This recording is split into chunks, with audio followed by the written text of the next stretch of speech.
So I'm ready for my first cut. Gonna do one of the sides, 42 inch.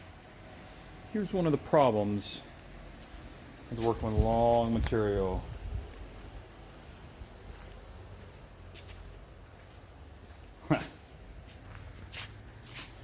To get it square and in line and level, it was a pain.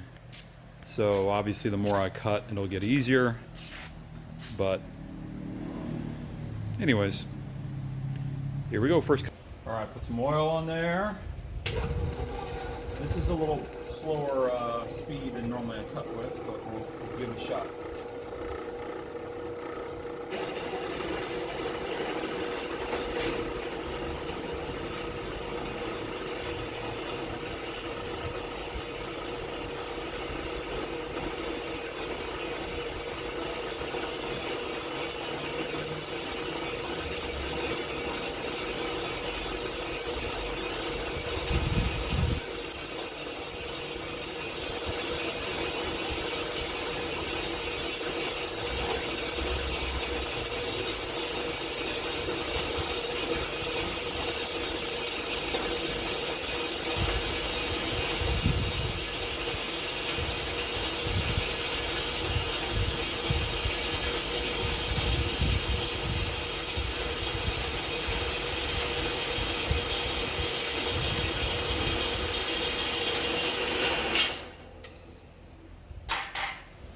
Very nice. By the way, I've been very happy with, I bought 3 blades now from sawblades.com. I don't get anything from them. It would be nice if I did, just like anything else, but all made in the US company, and they're just the delivery, the speed of their delivery and everything's just fantastic. So highly recommend. Also love this saw too, by the way. So here's side number 1 all set up, all cut, ready to go. So I debated how to cope these corners, how to notch them. Typically, even with angle, I would 45-degree cut them, but the length of that material is just so long. When you 45-degree cut, you have to kind of cut it one way, and for the other side, you have to kind of flip it around and cut it the other direction, or move the saw and everything. So this way, I'm going to do it the way where you kind of notch it out, but we'll get into that later. Okay, this is day 2 of the build. Separated from day 1 by about 2 weeks. Had a lot of goings on here at the shop. Picked up a couple mills, very long story, but 3-axis CNC Acer mill, 2-axis CNC Acer mill, and nice little lathe over there, and a giant monstrosity of a lathe here. This one's definitely going. We picked it up. Going to try to sell it. Not really sure what I have here. Not really sure what it's worth. I know there's a couple different versions, of course. But very, very cool. But just too big for what I need. So, if you know anything about this, let me know. If you think you have an idea of what it's worth. It's spring of 2019, if that helps. But yeah, I appreciate any info you can provide there. I did remember that there was some information, I found another video clip of the sheet metal that I did not put in the first video, the reason why it shows that sheet metal. So I'll insert that here, and we will start working today. So this is the sheet metal that I selected to skin the frame. It is 16 gauge, I believe it's hot rolled steel. I don't really know which one's better. This was, I believe, the cheaper option. So it's hot rolled steel. It's 4 foot by 8 foot, just like a sheet of plywood, and 16 gauge. It's pretty heavy. Each sheet is pretty heavy. I'll try to figure out the weight and put it here, but I really struggled with some of the other designs that I did see that were metal. The one design that I mentioned before a couple times now, the Paul and Kathy Short, he had some thicker material, but I believe he just had it laying around, maybe some 1/8 inch or something like that. To me, that's pretty thick and you know, pretty expensive. So I had to order this, so I went a little thinner, and I think it's going to work out okay. I'm not really sure how I'm going to affix this to the frame. There's one thought that I could weld it, of course. That may warp some of it. I could, you know, rivet it. I could bolt it through riv nuts, or there's many different ways.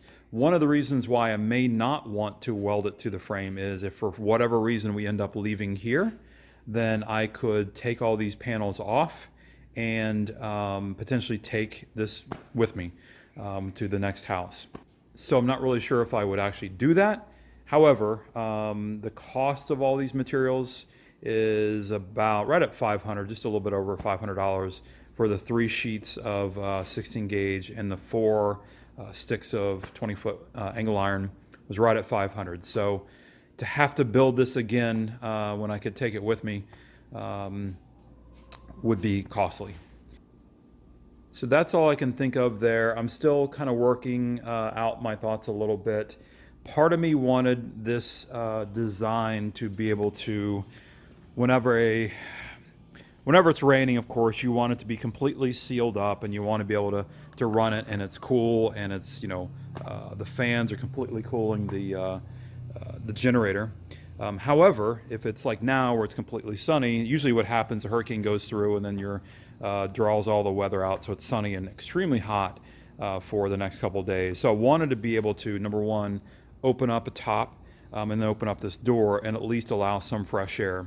The back, I don't think I'll ever want removable. I did consider making these sides somehow come off just to kind of have again, an open air effect, maybe even where the door kind of comes off. So I haven't quite figured that part out yet. Sorry for the camera shaking. So I haven't quite figured that part out yet, but that's my plan, is to be able to have it back there, rain or shine, and be able to run it safely and not damage the system. As you probably know, one of the biggest enemies to generators is heat. So it really, you have to change the oil a lot, breaks down the oil. So as much as I can do to minimize the heat is the plan.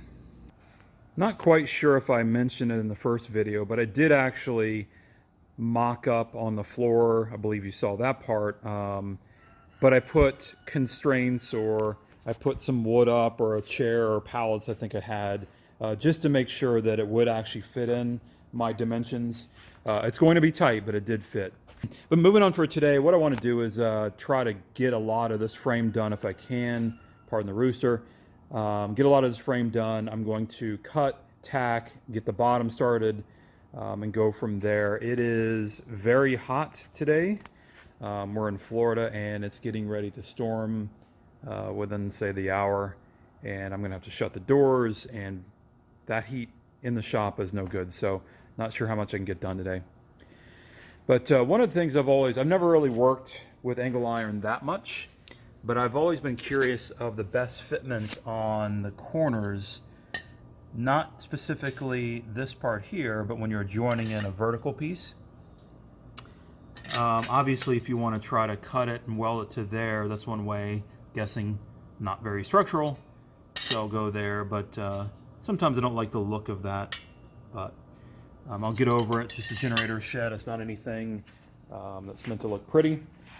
So I will do it that way. But I've looked everywhere just to see what other guys recommend for that type of joint, and there was nothing there. So getting ready to miter out these corners, and it would be typical of me to actually mark this long piece and trying to notch out those two instead of making it easy on myself and doing the shorter pieces. So just very proud of myself for actually remembering to cut short pieces so they're easier to manage up in the saw. And then I'll do the same here for these two little pieces. That one there and that one there. I'll cut those, not the long piece. It's the little things. All right, so my floor here is definitely not level. Where it's going, I'm sure, is not level as well. So I'm not going to worry too much about it. But I did fight with a little bit to get it, kind of jigged up. I'm using my Fireball Tools square. If you don't have one of those, pick one up. They're great. I haven't used it a ton, but when I have used it, it's been much, much better than the regular carpenter square that everybody starts out with.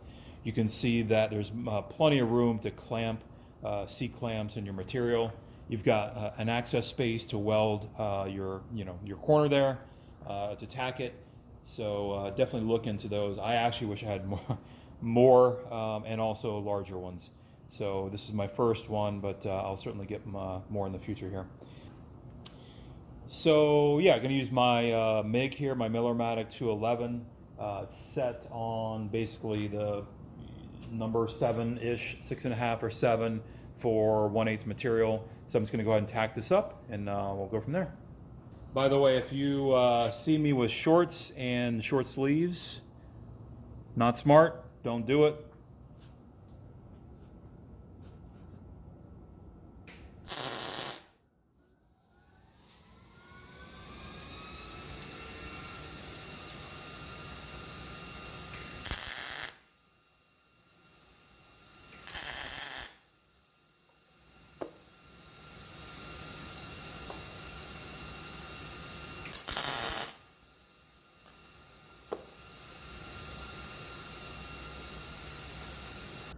All right, a couple tacks in there. Tacks on the outside, should definitely lock it in.